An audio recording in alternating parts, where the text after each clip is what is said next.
موج گلوله ها رگبار بی امان، تنهای آشلاش بی جان و نیمه جان، در اقتدار مرگ با حکم جانیان، قدار میکشن بر گردن زنان. آتش میزنن، کشتار میکنن، با اسم رمز دین بردار میکنن.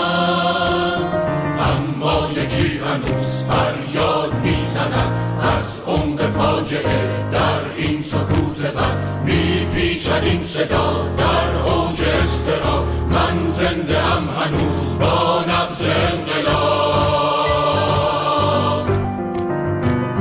در کوچه های شهر انبوه کشتگان، سیلاب های سرخ در جوی ها روان.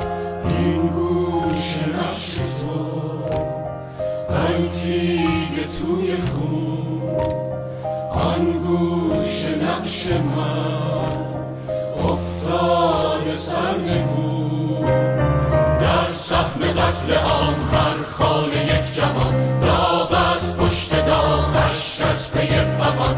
اما یکی هنوز فریاد میزند از عمق فاجعه، در این سکوت بد میپیچد این صدا در اوج اضطراب. من زنده ام هنوز با نبض انقلاب.